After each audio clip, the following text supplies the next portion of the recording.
If you're hosting an exchange student, culture shock is a fact of life, but it's a good fact of life because it gives you a chance to have really interesting conversations about American culture with your student. In the last video, we looked at culture in the form of an iceberg, where you've got this visible culture that we experience with our five senses, and then you have all this invisible culture under the surface, the beliefs, the values, and all those hidden rules of do's and don'ts that we have for everything that happens in our culture.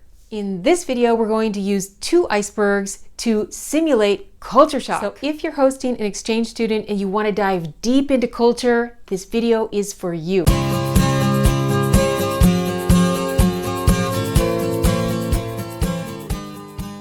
My name is Brenda Padilla Erickson. I'm a specialist in cultural diversity. I've lived through lots of culture shocks and spent lots of time training people how to deal with culture shock. So let's dive in and look at those shocks. All right, so let's imagine we have two icebergs. That's two different cultures. Let's make the first one American culture, United States, and the second one, let's imagine that's Japan. All right, so of course we know that above the surface of the water, both cultures have visibly different ways of expressing themselves, different ways of living, different ways of doing things, different food, all kinds of differences. So what happens when we have an exchange student from Japan where you're not supposed to say no, and yes often means no? So this student is in the United States where yes should mean yes and no should mean no.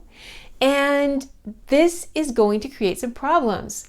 When an opportunity comes up to say no and the student says yes, the confusion that results on both sides, but especially for the student, for, hey, I was trying to let them know I didn't want this and I said it politely and they didn't get the picture, it creates a shock. Yes, a culture shock. A shock where there are feelings of disbelief, confusion, maybe irritation. Come on, I was, saying this the way it should be said, and what happened? Why didn't this person get my message? What's really happening in a culture shock is that our beliefs and values and rules are being challenged. And that's what happens when your student is trying to move around the United States in a variety of different situations and not getting the same response or reaction they might expect, not being as effective as they usually are, making cultural blunders and mistakes, all these little things, little culture shocks that are happening throughout their day. So what is the value of a culture shock? The value is all the interesting conversations that we can have about these cultural differences.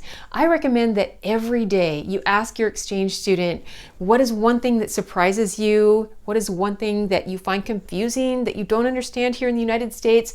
What is something you don't like? What is something that rubs you the wrong way? That's how you're going to discover the culture shocks.